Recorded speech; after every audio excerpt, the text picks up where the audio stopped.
Bueno, vamos ahora a definir algunos conceptos referidos a validación, a la documentación de los métodos validados y a los materiales que vamos a emplear para la validación y también algunas herramientas.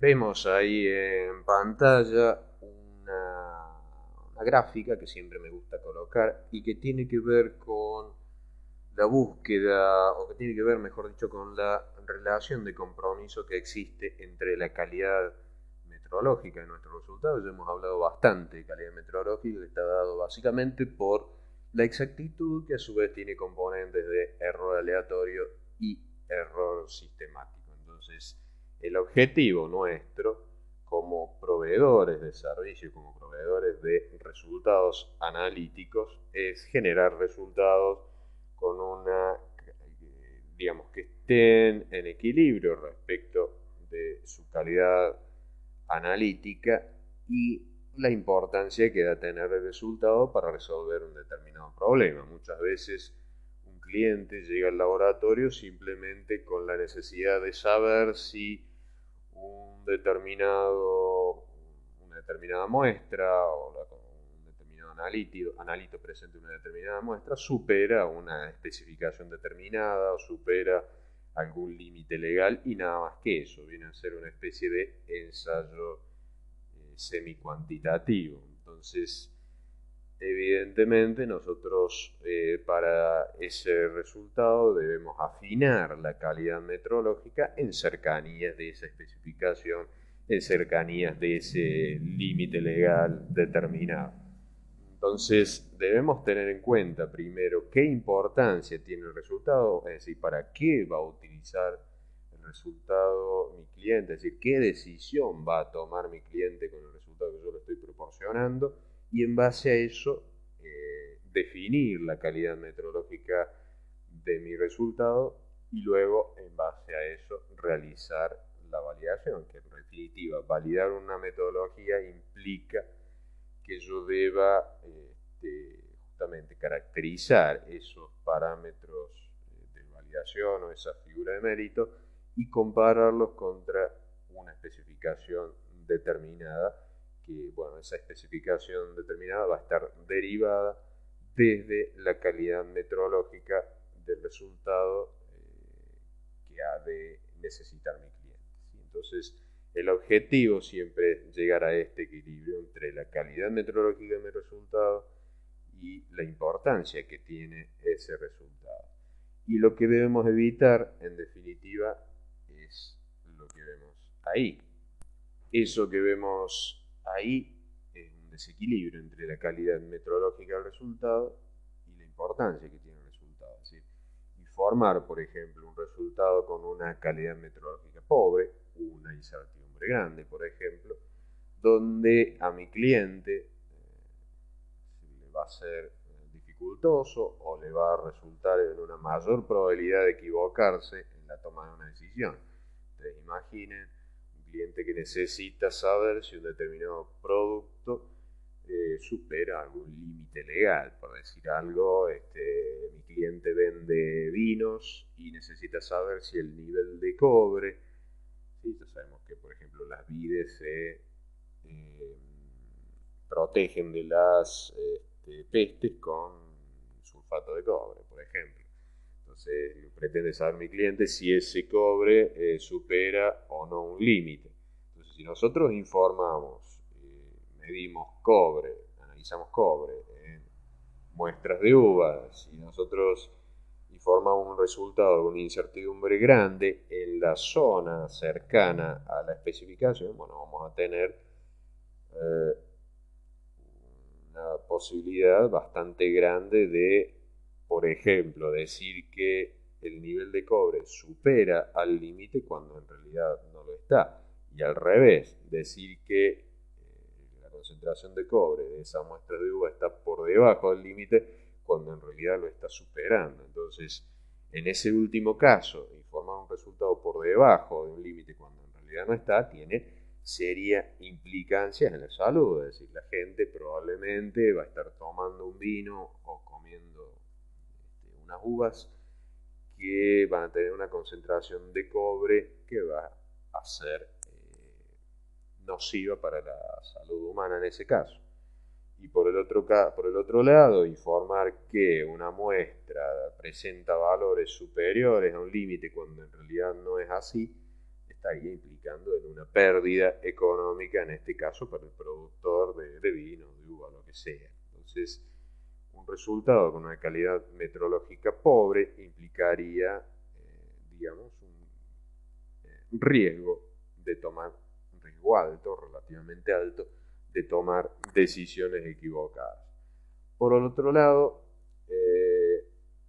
informar resultados con alta calidad metrológica, es decir, con una baja incertidumbre de la medición, o lo que es lo mismo con una alta exactitud, cuando el problema a resolver no lo requiere. Supongamos en el caso anterior, nosotros presentamos resultado de calidad metrológica alta en todo el rango de trabajo, ya sea en el rango bajo, en las cercanías de la especificación con la que pretende compararse mi cliente, y arriba de ese valor. Entonces, resultados de alta calidad metrológica en todo el rango de trabajo implican resultados, o mejor dicho, implican gastos de dinero y tiempo. Implicará realizar mayor cantidad de mediciones, promedio de mediciones, implica eso entonces más tiempo de trabajo, implica más erogación en la compra de materiales de referencia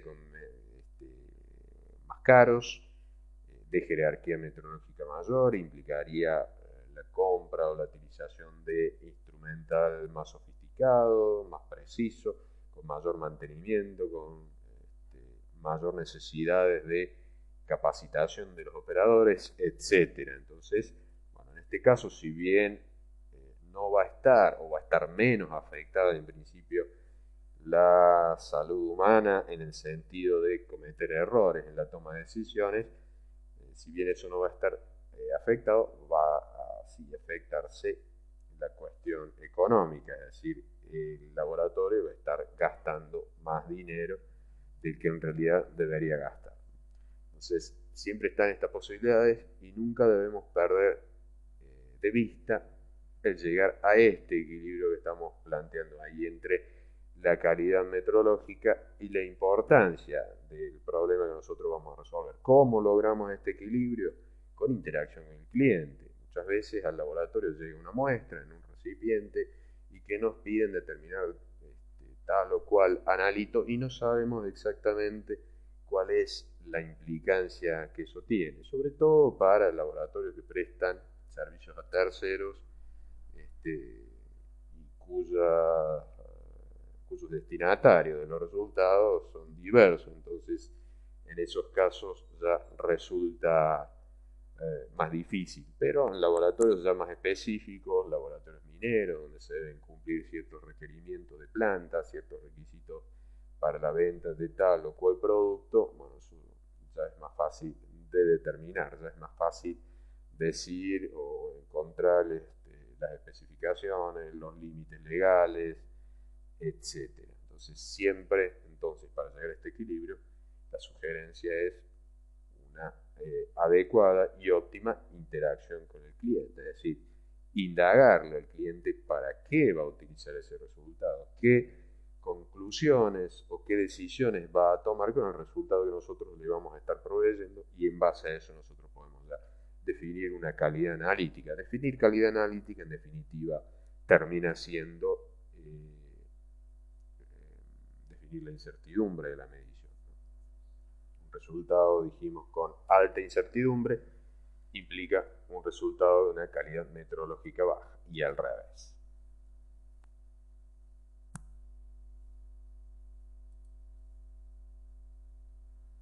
Bien, lo que veíamos un poco cuando hablábamos de los requisitos técnicos de la norma, en este módulo hablamos de validación de métodos. En un módulo posterior vamos a hablar de control de calidad interno y de control de calidad externo como ejercicios de intercomparación.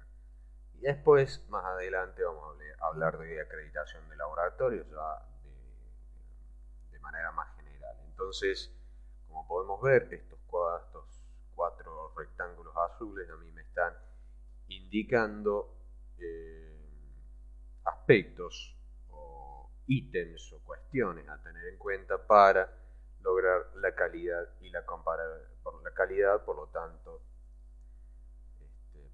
para lograr comparabilidad y confianza y por lo tanto calidad en los resultados que nosotros vamos a emitir. Es decir, no solamente con validar un método analítico nosotros vamos a asegurar comparabilidad, confianza y calidad y por lo tanto establecer la competencia técnica. Nosotros debemos asegurar que la validez de nuestros resultados perdure en el tiempo a través de controles adecuados de calidad internos y externos y además teniendo en cuenta esa otra parte de la norma que es el capítulo 4 que habla de requisitos de gestión. Eso implica tener un sistema de gestión de calidad aceitado, implica tener en cuenta la organización, implica tener en cuenta la gestión, implica tener en cuenta el proceso de mejora continua dentro del laboratorio,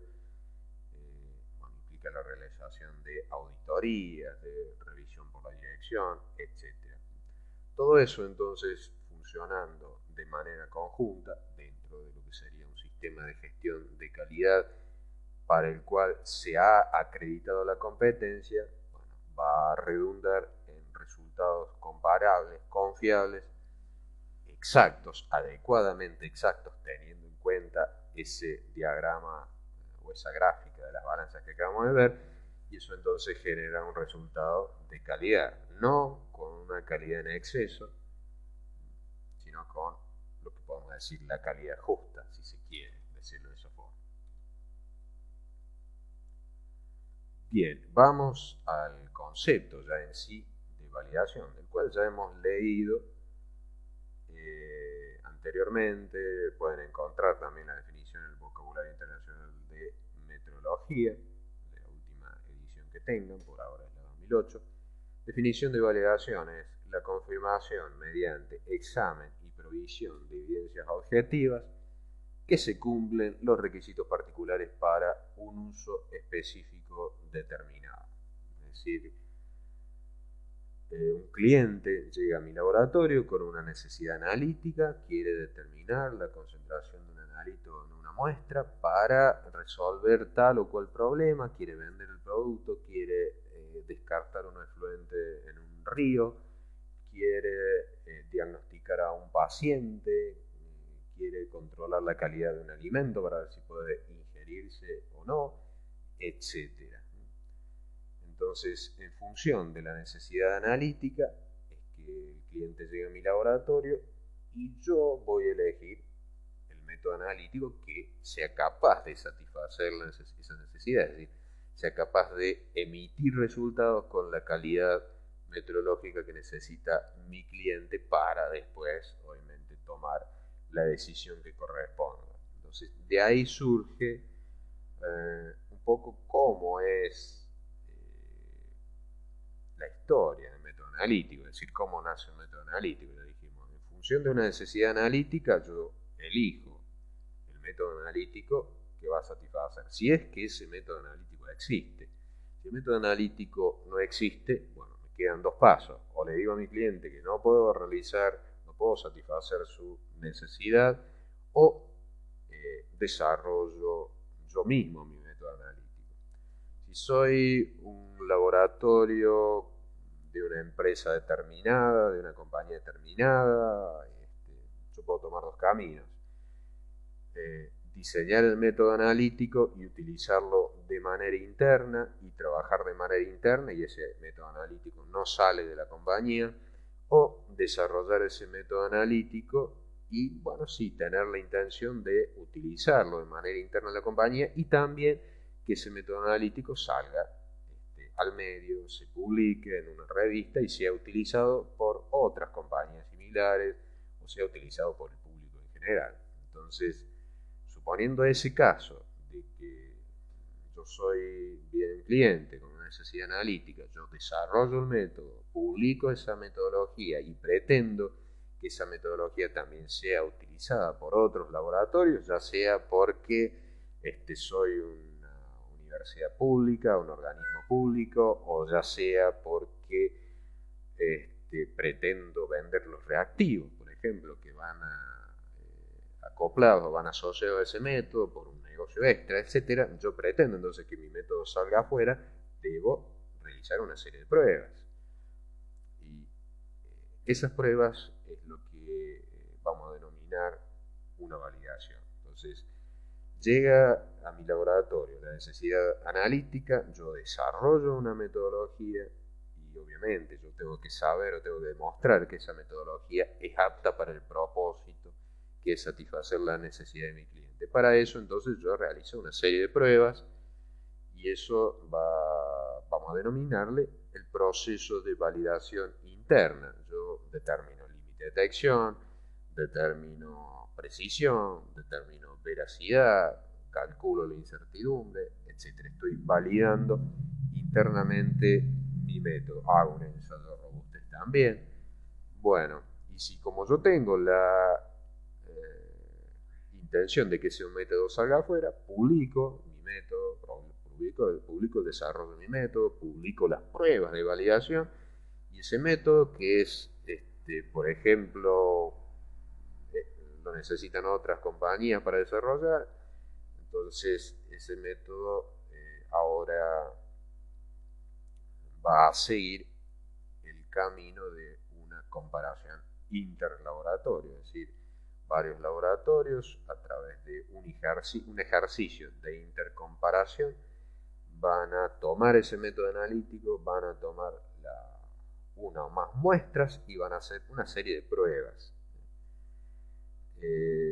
Luego de esa serie de pruebas, dependiendo de los resultados, si los resultados son aceptables para esa prueba, entonces ese método se dice que se ha validado externamente. Entonces, primero tuvimos un paso de validación interna, otro paso de validación externa y a posteriori viene lo que se llama el proceso de publicación, es decir, ese método se publica en la normativa STM, ese método se publica en la normativa estándar métodos, se publica en alguna fuente de métodos normalizados nacionales, etc. Entonces, ese método ha sido estandarizado, ese método ha sido normalizado. Por lo tanto, ahora, si yo soy otro laboratorio que pretendo utilizar ese método normalizado, al ser un método normalizado, yo me estoy asegurando de que ese método ha sido validado internamente en el laboratorio que lo diseñó y ha sido validado externamente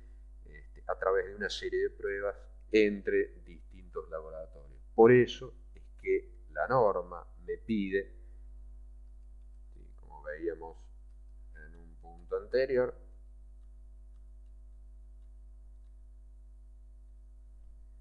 la norma me pide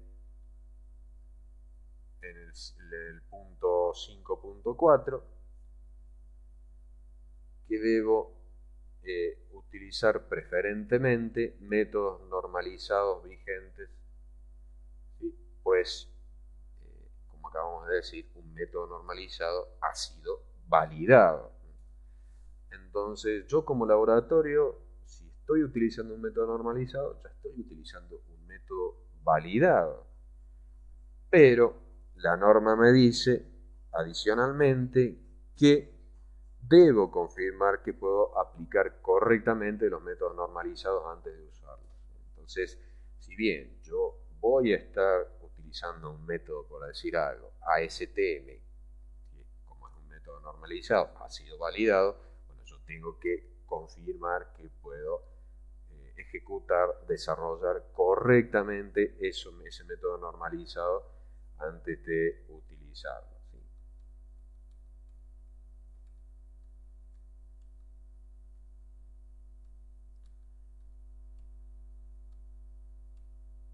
Por lo tanto, voy a la definición de verificación ahora, que es justamente eso.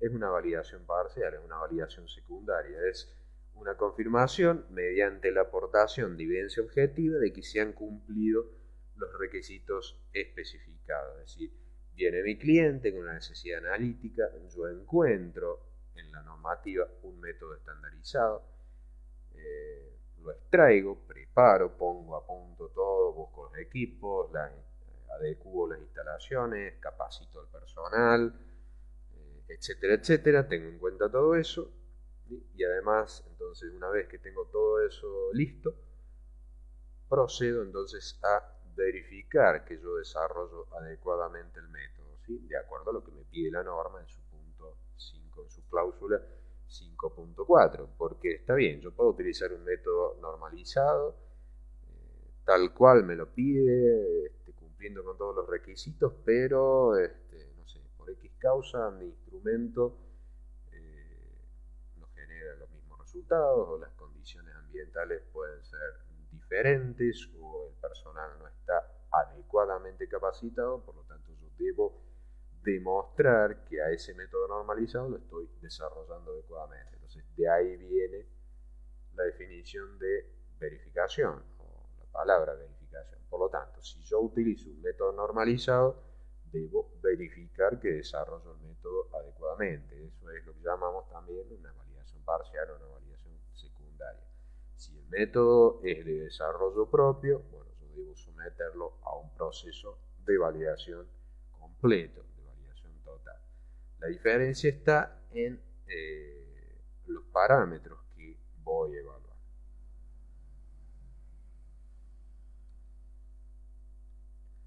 Bien, mirando las definiciones de verificación y de validación, vemos que dice confirmación mediante examen y provisión de evidencia objetiva. El examen implica justamente a cada una de las figuras de mérito, de los parámetros característicos de los métodos que vamos a ver a continuación, cuantificarlos y compararlos. Y eso es evidencia objetiva, la cuantificación y el eventual tratamiento estadístico que podemos asignarle. Y evidencia objetiva, entonces, si yo voy a tratar estadísticamente resultados, voy a obtener mediciones, bueno, implica que voy a tener en definitiva evidencia objetiva. Todo lo que tenga que ver con evidencia objetiva implica el realizar mediciones. Entonces, yo voy a obtener mediciones, voy a cuantificar en base a esas mediciones los distintos parámetros característicos del método y los voy a comparar contra algo, contra especificaciones, que es lo que vamos a ver. Es decir, yo para decir, no sé,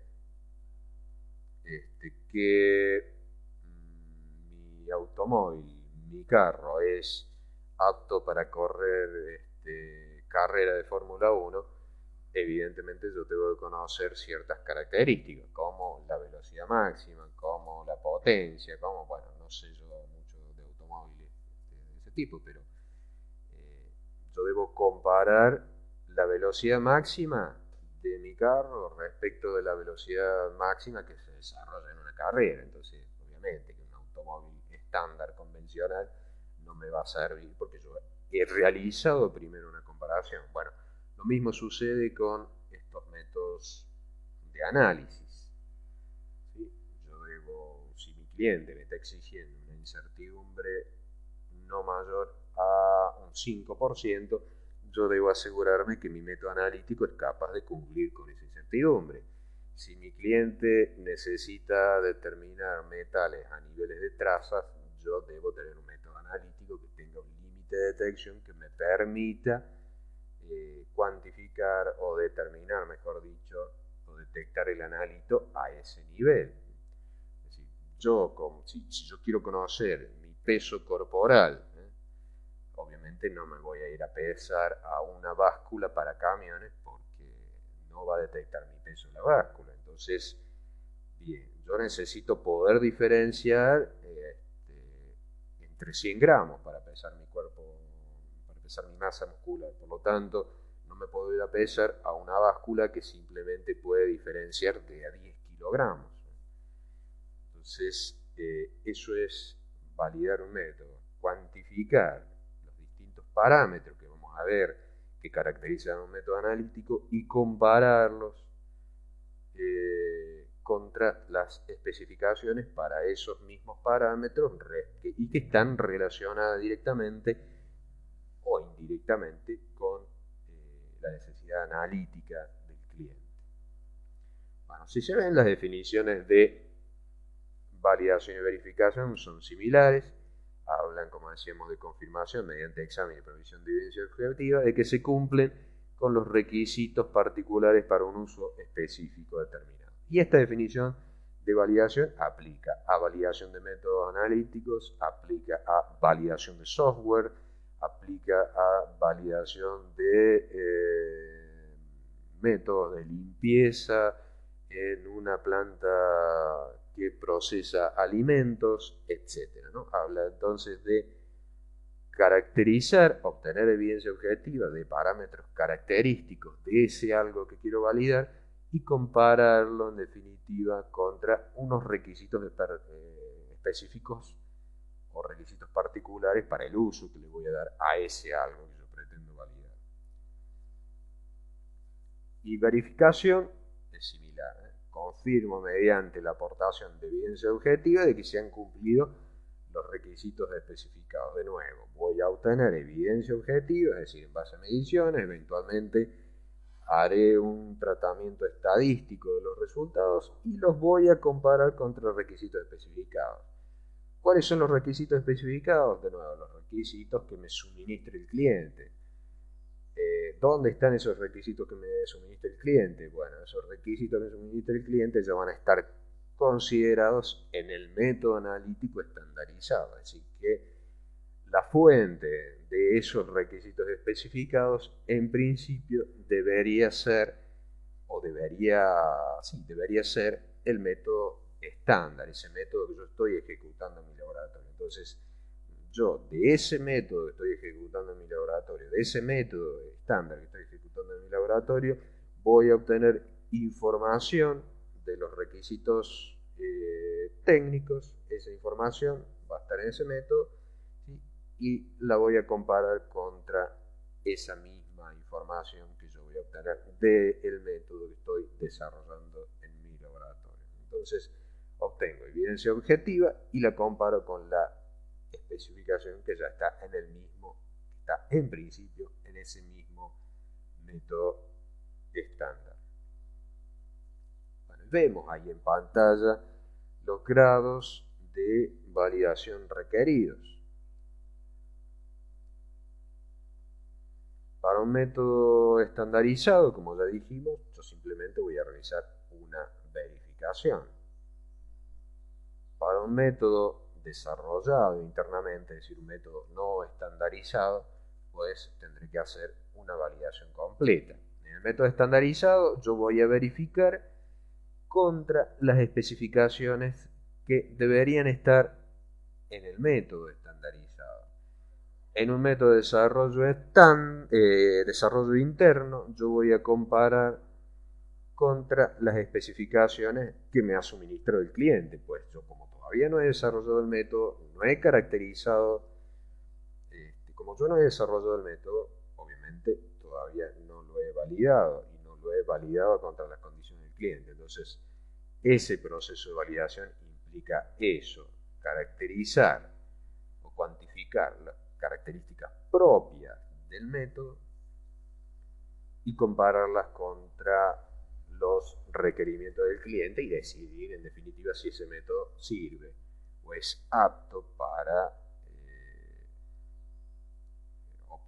generar resultados que satisfagan a la necesidad analítica del cliente. En cambio, un método estandarizado es, validar o verificar implica obtener información de ese método, información de las figuras de mérito, de las características de ese método y compararlas contra las especificaciones que ya deberían estar en ese mismo método estandarizado y que como ese método está estandarizado se supone que ya está validado y que por lo tanto satisfacen a las necesidades del cliente. Hay un carácter transitivo Y después tenemos el intermedio, que en el caso, por ejemplo, de que nosotros tomemos un método estandarizado y que por alguna X causa nosotros no podamos desarrollarlo tal cual lo indica la norma estandarizada, la norma del método estandarizado, y por lo tanto tengamos que efectuar algún cambio. Por decir algo, cambio en alguna concentración de ácido, cambio en alguna longitud de onda si estamos haciendo espectrofotometría UV visible, cambio en algún tiempo de digestión de una muestra, en algún tiempo de secado, etc. Cambios que una columna diferente, que nosotros no, si estamos hablando de una cromatografía, en algún tiempo de incubación de una muestra, etc. Es decir, algún cambio en alguna condición del método que implique la posibilidad de que afecte el resultado. Es decir, hay cambio y cambio. Hay cambios que nosotros como analistas sabemos que puede influir, o cambios que ya sabemos que son irrelevantes. Entonces, en el caso de cambios irrelevantes, obviamente no tenemos que hacer ningún tipo de validación, pero sí en aquellos cambios que nosotros sospechamos pueden tener relevancia. Entonces, bueno, pues en el caso de efectuar esas modificaciones, nosotros tenemos que en definitiva demostrar que esas modificaciones no afectan a la calidad del resultado. Por lo tanto, eso es lo que denominamos, bueno, acá dice validación completa, al modo general. Esto que estamos viendo es una generalidad, ¿no? Como decíamos, si un método no está modificado, o mejor dicho, si la modificación no es relevante, bueno, es muy probable que no haga falta. Ahora, si nosotros sospechamos de que puede tener relevancia, bueno, tendremos que hacer una validación más o menos completa, dependiendo de la relevancia, ¿no? Ahí entra mucho de criterio profesional, es decir, mucho de la experiencia de quien esté trabajando en el tema. Si ahí yo soy un operador que tengo muy poca experiencia y recién me ponen a trabajar en la metodología, yo no la conozco mucho, y bueno, cualquier cambio, es muy probable que cualquier cambio me parezca que sea relevante. Cuando una persona que ya tiene 20 años de experiencia sobre el método analítico sabe que si modifica todo lo cual condiciona no va a haber un cambio. Entonces depende mucho el grado de validación requerido de la experiencia que tenga el operador sobre el método analítico, el operador o el supervisor, digamos, dependiendo de quién, de cómo sean las jerarquías de trabajo dentro del laboratorio. ¿Qué expresa el organismo? Por ejemplo, el organismo argentino de acreditación. Esto es está extraído de la guía de validación de método analítico, que ahí vamos a colocar en las publicaciones útiles del curso, como para que la tengan en cuenta. Van a ver que no es la única guía, hay varias otras guías. Prácticamente cada país tiene ahí sus criterios, pero hay criterios muy generales que sí son comunes a todos. Esto que vemos acá también es algo bastante general y establece esas tres posibilidades: la del método normalizado, la del método normalizado que ha sufrido una modificación, que puede ser prácticamente un método nuevo, y la de un método de desarrollo interno. Entonces, en el caso 1 del método normalizado habla de verificación de algunos parámetros de performance o de algunos parámetros de comportamiento, por ejemplo, repetibilidad, que ya vamos a ver qué es, veracidad, que vamos a ver qué es, que bueno, ya lo hemos visto en el módulo anterior, pero ahora lo vamos a aplicar más a lo que son los ensayos químicos y físico-químicos. Ya sabemos que la diferencia con los ensayos físicos, vuelvo a insistir, es que los químicos, además de su parte de lectura instrumental, tiene su parte de tratamiento, acondicionamiento de la muestra, etc. Entonces, Habla de verificación de algunos parámetros de performance como la repetibilidad, la veracidad, la incertidumbre de la medición, límite de detección, y vamos a ver de qué se trata, siempre y cuando se indiquen en la norma. Entonces, esto implica que nosotros vamos a necesitar tener información de especificaciones de repetibilidad, de veracidad, de incertidumbre, de límite de detección en ese método normalizado, ¿no? Debemos tener esa información para compararnos contra qué. Nosotros vamos a cuantificar la repetibilidad del método, pero tenemos que decir, ¿esta repetibilidad es aceptable? ¿Cuál es la repetibilidad aceptable? Y ese valor de repetibilidad aceptable, que es lo que vamos a llamar especificación, que también le vamos a llamar condición de aceptación o condición de aceptabilidad de rechazo, debería estar incluida en el método normalizado. También, por ejemplo, obtener información de cartas de control, analizando el material de referencia.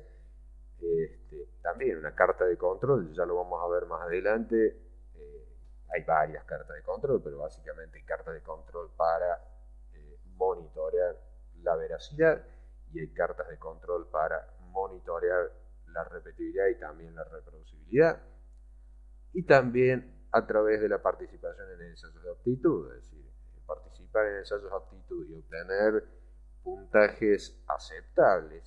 ¿Se acuerdan? Creo que hablamos del Z-score, de los ejercicios interlaboratorios. El obtener un Z-score inferior a 2 implica que estemos dentro de ese intervalo práctico, dentro de esa gaussiana práctica, y obtener Z-score superiores a 2 o superiores a 3, implica que nosotros no estamos trabajando adecuadamente. Entonces, tener un Z-score inferior a 2 implicaría estar verificando o estar demostrando que ejecutamos la metodología adecuadamente. Obviamente que no es lo mismo un control interno que un control externo de la calidad. En un control externo de la calidad, desde que yo analizo la muestra hasta que me llega el reporte de ese interlaboratorio pasa un tiempo, y bueno, en ese tiempo mi método puede haber cambiado, mientras que un control interno es prácticamente un control continuo.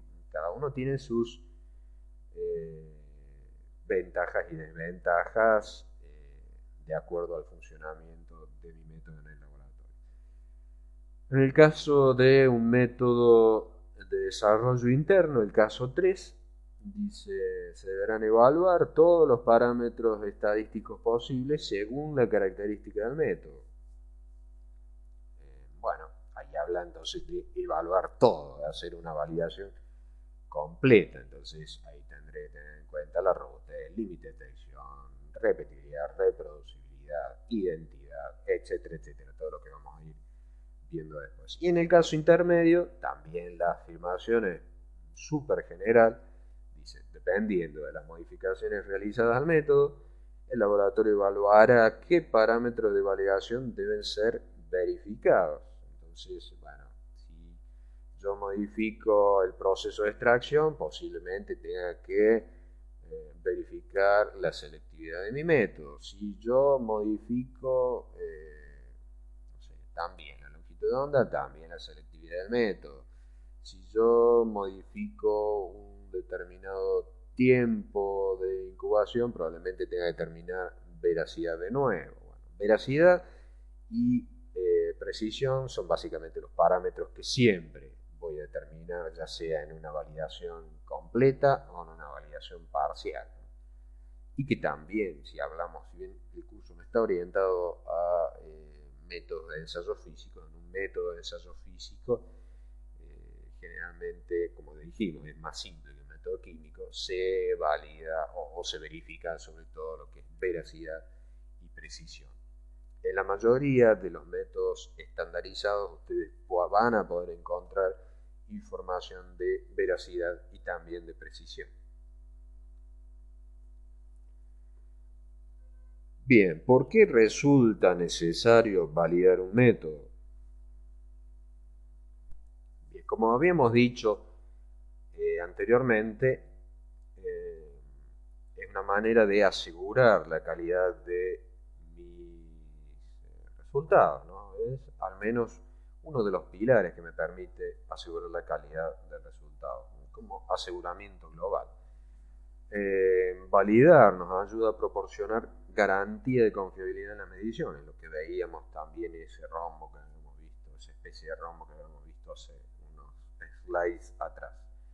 Y en muchos campos la validación suele ser un requisito legal, es decir, que se exige validar un método o se exige en definitiva verificar un método. Acá la palabra validar está expresado de manera genérica. Recordemos que, como acabamos de ver, podemos requerir hacer una validación total o realizar una validación parcial, dependiendo si estamos utilizando un método normalizado o un método no normalizado de desarrollo interno.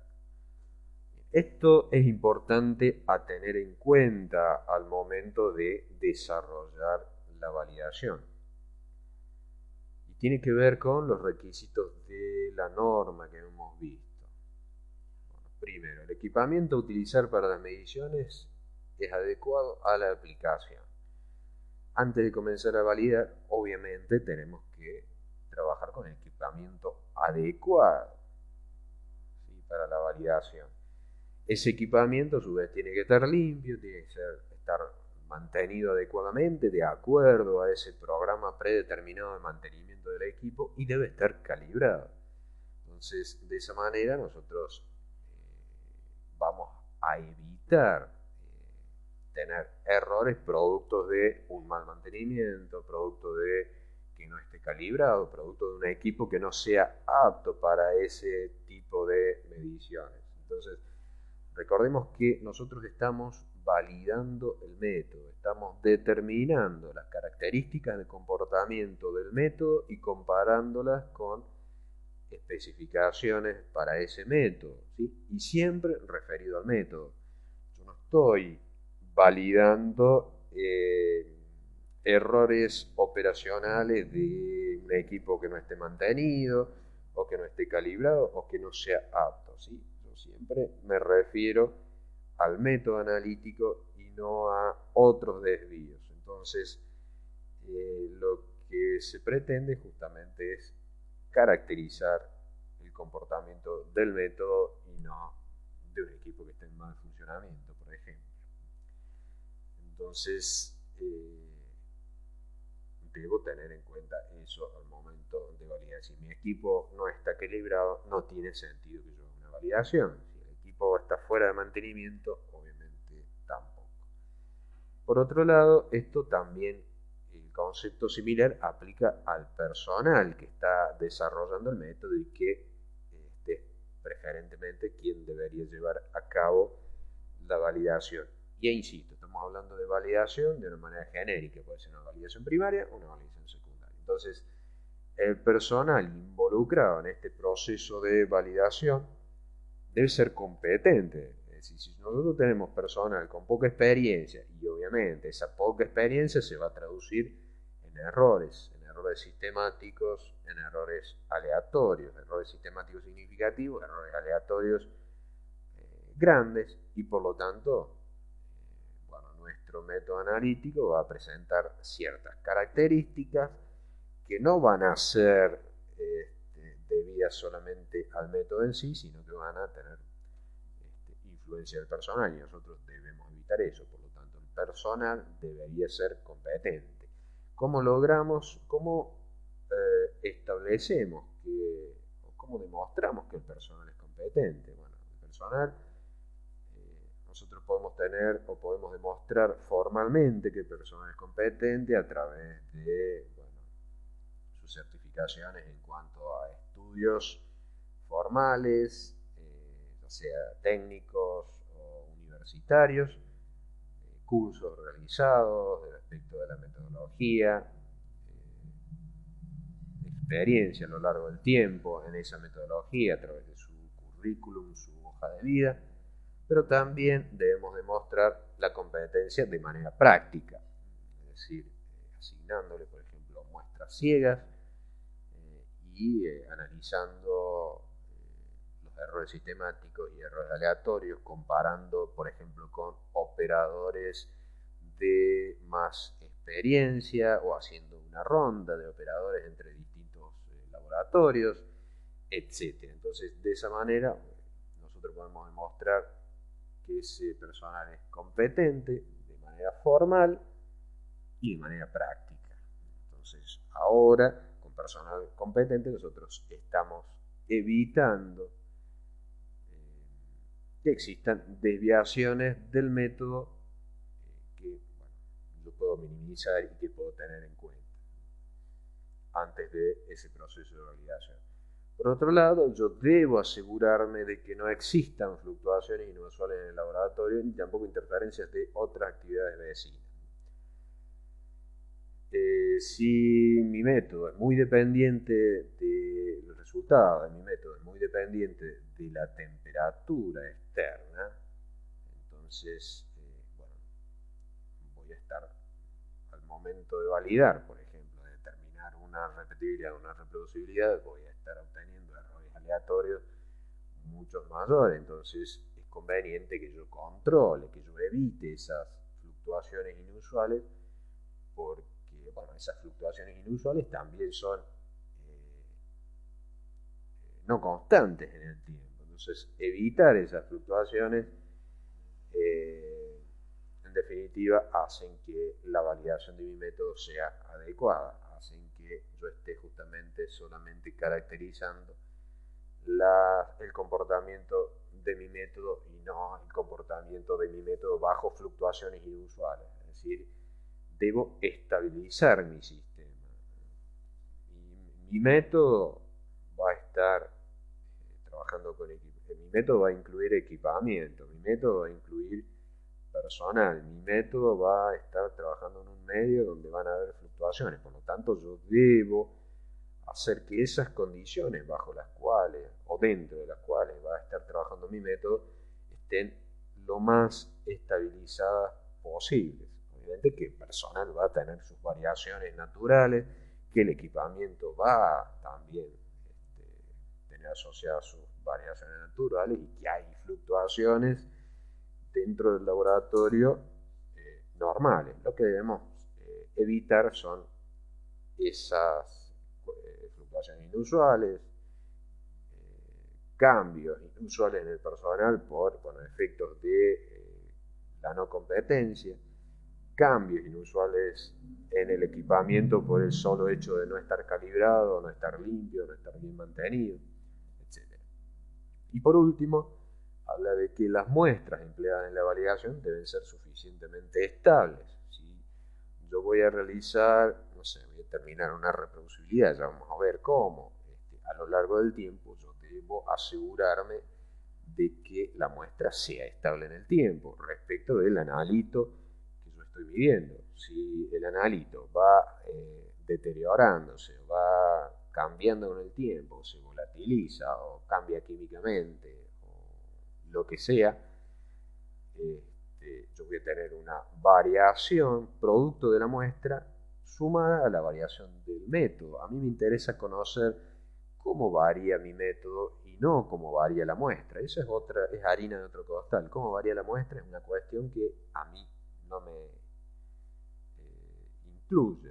Yo quiero conocer cómo es la performance de mi método, no el de la muestra. Por lo tanto, debo asegurarme de que la muestra sea suficientemente estable. Y ahí la palabra suficientemente tiene alguna implicancia adicional. Si voy a determinar la repetibilidad de mi método, yo debo asegurarme de que mi muestra sea suficientemente estable en el lapso de 1 hora, 2 horas, etc. Si yo voy a determinar reproducibilidad de mi método, yo debo asegurarme de que la muestra sea estable a menos de un día para el otro, a lo largo de 3 días, o de 5 días, o de 10 días. Dependiendo de la prueba estadística que yo vaya a realizar, bueno, tendrá que ser la muestra lo suficientemente estable. Hay muestras que no son estables. Por ejemplo, en el caso del análisis microbiológico, yo no puedo garantizar la estabilidad de la concentración de un organismo en la muestra no más allá de 2 horas. Lo mismo si yo voy a medir con oxígeno disuelto, yo no puedo garantizar la estabilidad en el lapso de minutos. Si voy a medir, no sé, el contenido de sulfatos o de calcio en una muestra de agua de río, también eso va a durar una determinada cantidad de tiempo.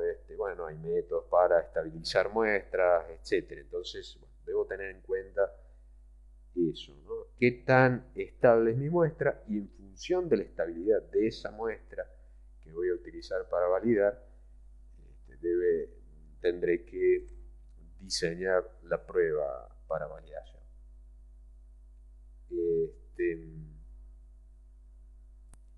Siempre que se valida un método se pretende, en el mayor caso, en la mayoría de los casos, digamos, es una especie de condición o dicho, de que para validar debo utilizar muestras, las muestras de rutina, las muestras naturales que me llegan al laboratorio, ¿sí?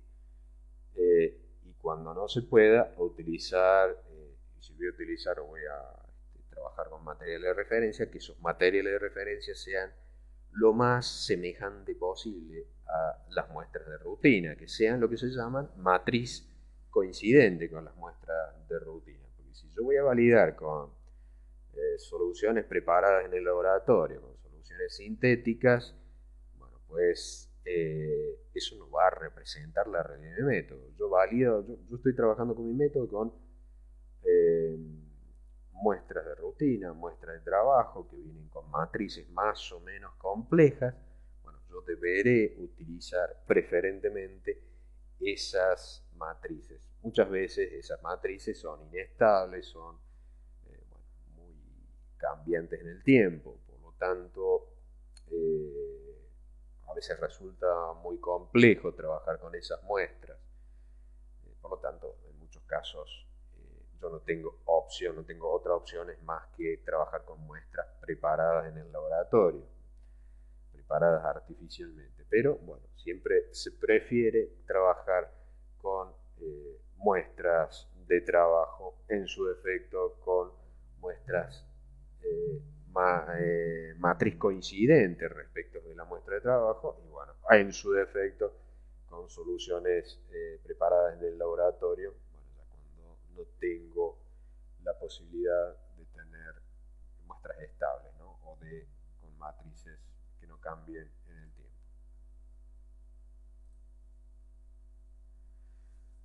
¿Cómo he de validar un método? Esta es la mecánica o la sistemática que en general se emplea y que es lógica, ¿no? Primero, definir los requerimientos analíticos. Los requerimientos analíticos, dependiendo si voy a utilizar un método estandarizado o un método de desarrollo interno. En el caso de un método de desarrollo interno, bueno, será en función de lo que quiera satisfacer respecto de mi cliente. Y si es un método estandarizado, esos requerimientos deberían estar, o espero encontrarlos, en la norma de ese método normalizado.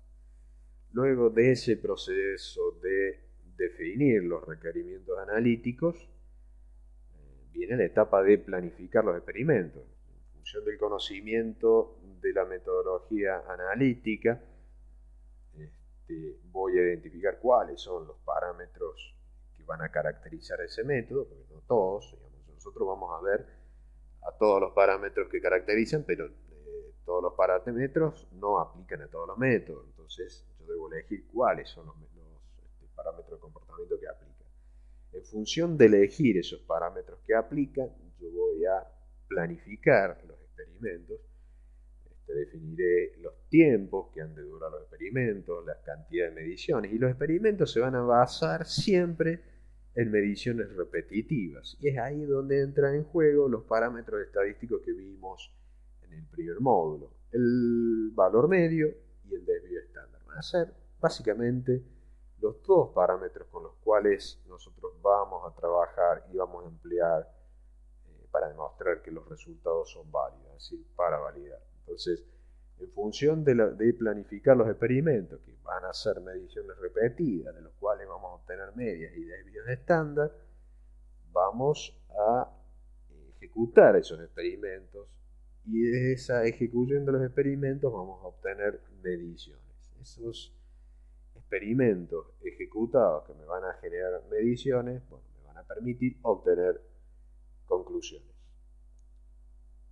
Esos resultados, entonces, que yo voy a tratar estadísticamente, me van a producir valores medios, me van a producir desvíos estándar, varianzas, y esos valores medios yo jugaré o yo configuraré esos resultados, compararé esos resultados para obtener conclusiones y decidir en definitiva después si mi método se ajusta o no al propósito, si mi método estándar o de desarrollo interno aplica o no. Bueno, una vez que yo he decidido si se ajusta o no se ajusta o no a propósito, generaré el correspondiente informe de validación donde ha de establecerse el alcance de la validación. Es decir, yo voy a validar mi método para muestras con una determinada matriz. Probablemente necesite aplicar ese método a otro tipo de matrices distintas. Es decir, yo sé que la matriz, no sé, yo quiero determinar plomo en sangre humana o plomo en ácido, en un ácido sulfúrico que se vende para un proceso industrial. Obviamente el alcance es diferente, las matrices son diferentes y por lo tanto, si bien yo estoy utilizando el mismo método analítico, el alcance ha de ser diferente. Entonces, por lo tanto, los experimentos que voy a planificar y voy a ejecutar, bueno, van a trabajar básicamente sobre distintas matrices. Entonces, debemos tener en cuenta ese alcance de la matriz. Y después, más adelante, vamos a ir también, cuando hablemos ya concretamente sobre los parámetros de performance de cada método, vamos entonces a ver que cada uno de esos parámetros puede ser más o menos dependiente de la matriz de mi muestra. ¿Cuáles son las herramientas que vamos a emplear para validar? Por un lado, trabajaremos con muestras estándar, o sea, muestras que nosotros conocemos que son positivas, por ejemplo, para aquellos métodos cualitativos que son de presencia-ausencia, positivo o negativo, yo puedo trabajar con muestras estandarizadas, con muestras que a veces, sobre todo, por ejemplo, también en lo que son los laboratorios mineros, es difícil encontrar materiales de referencia certificados para determinadas matrices y determinados métodos. Entonces, hay laboratorios que suelen tomar muestras y enviarlos a otros laboratorios o fabricar ellos mismos sus mismas muestras estándares. Bueno, esas muestras estándares van a servir para determinar veracidad, van a servir para ensayar o para obtener valores de precisión, etc. Los blancos también van a servir como para determinar el nivel de señal que yo puedo tener en una muestra que tiene ausente el analito.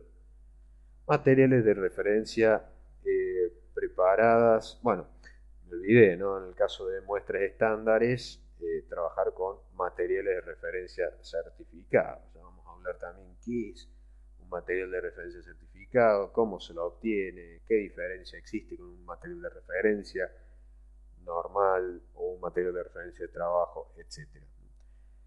Esas muestras estándares, como dijimos, se pueden comprar, se pueden comercializar, se pueden comprar en el comercio, quise decir, lo mismo que los controles positivos, o como dijimos, se pueden preparar o pueden ser preparados por el mismo laboratorio, a lo cual ya estaremos hablando de materiales de referencia preparados en casa, en el laboratorio, o materiales de referencia o muestras fortificadas o también llamadas spikes. También podemos trabajar con muestras existentes, las muestras conocidas, muestras que han sido analizadas muchas veces y que se utilizan como controles ya habituales, de los cuales se conoce muy bien la historia.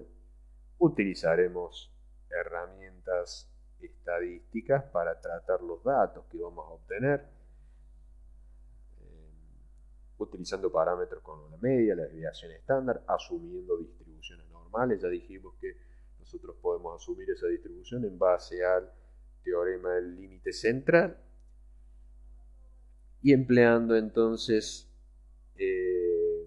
esas herramientas estadísticas que vamos a poder llegar a distintas conclusiones. Estas herramientas estadísticas utilizándolas de dos modos. El modo inferencial, es decir, haciendo pruebas como las que vimos, las pruebas T, las pruebas F para comparar varianzas, es decir, aceptando o rechazando hipótesis nulas, ese es el modo inferencial, o esas mismas herramientas utilizarlas para obtener informaciones de varianzas, como por ejemplo cálculos de varianzas de muestreo, cálculos de variación de tratamiento de muestra, cálculos de variación instrumental, etc. Entonces, las herramientas estadísticas las vamos a utilizar para inferir, por ejemplo, que una media se parece a un valor certificado, o para calcular una varianza instrumental, una varianza de muestreo, por ejemplo, en un proceso, dentro de un proceso analítico. Entonces, como siempre, cuando hablamos de materiales para la validación, es decir, muestras existentes, materiales de referencia preparados en el laboratorio, blancos, muestras de estándares, se trata de que sean en lo posible muestras de rutina, muestras de trabajo, o, como en el caso de los materiales de referencia certificados, son materiales de referencia justamente, pero cuya matriz es semejante o lo más parecida posible a la matriz de mi muestra. Evidentemente, si yo estoy, como decíamos recién, midiendo plomo en sangre humana, no puedo comprarme un material de referencia certificado que sea plomo en agua de río, en el agua de un lago o en agua subterránea, porque las matrices son muy diferentes y el analito presente en cada una de esas matrices, el plomo, si bien es el mismo, obviamente no va a presentar el mismo comportamiento al momento de ser cuantificado con mi método analítico, ¿sí?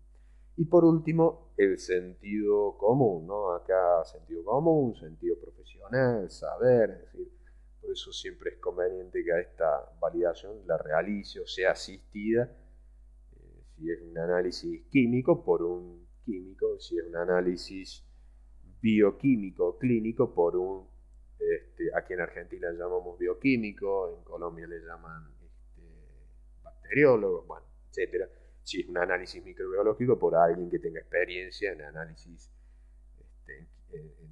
en analítica o en microbiología analítica, etcétera. Siempre entonces es conveniente que quien asesora en la validación o quien desarrolla la validación tenga conocimientos del método analítico en cuestión para poder detectar, poder trabajar adecuadamente con las particularidades de cada uno de esos métodos. Bueno, este gráfico está repetido, ya lo vimos recién, y nos marcaba entonces cómo es el camino analítico. Como dice en la nota, la validación del método consiste en esta etapa de evaluación junto con cualquier parámetro de desempeño que pueda ser evaluado bajo el desarrollo del método, adecuado a su propósito, aun cuando pudiera contarse con datos de desempeño para el método. La adecuación al propósito será determinada según cómo se desempeñe el método, cuando es utilizado por un analista designado con el equipo e infraestructura disponible. ¿Sí? debe tenerse en cuenta que si, por ejemplo, en el proceso de validación tienen que estar incluidos todos los participantes habituales en ese método. Me refiero a participantes humanos como operadores. Si hay 2 o 3 operadores, bueno, pues esos 3 operadores deben participar en el proceso de validación, en el proceso de generación de evidencia objetiva, mediciones. Si hay 3 equipos, también deberán participar esos 3 equipos. Lo mismo con el material de vidrio, es decir, todo el proceso de validación o el proceso de obtención de evidencia objetiva debe obtenerse o debe realizarse bajo las mismas condiciones en las cuales el método se aplica habitualmente. Porque yo pretendo entonces obtener las figuras de mérito o los parámetros de performance que sean lo más fiel posible, sean lo más fieles posibles al desempeño del método en las condiciones normales, es decir, con los mismos operadores, con el mismo equipamiento, con el mismo material de vidrio, con los mismos reactivos o con marcas de reactivos, etcétera, etcétera, etcétera, ¿sí? Siempre tratando de que las condiciones sean las mismas. Obviamente hay cuestiones que serán irrelevantes, ¿no? Como, por decir, marcas de reactivos. Yo tengo, no sé, compro un ácido sulfúrico que simplemente me sirve para darle el medio, será indistinto si es de marca Merck, si es de marca J.T. Baker, o es de marca Sigma, o es de marca Anedra, etcétera, ¿no? Perdón si me olvido de cualquier marca, no estoy haciendo en este caso ningún tipo de publicidad, simplemente dando a conocer, bueno, en algunos casos puede resultar irrelevante, salvo que encontremos que uno de los ácidos sulfúricos está contaminado como un analito, como me ha solido pasar en algún momento de mi trabajo analítico allá hace algunos años cuando trabajaba más técnicamente dentro de un laboratorio.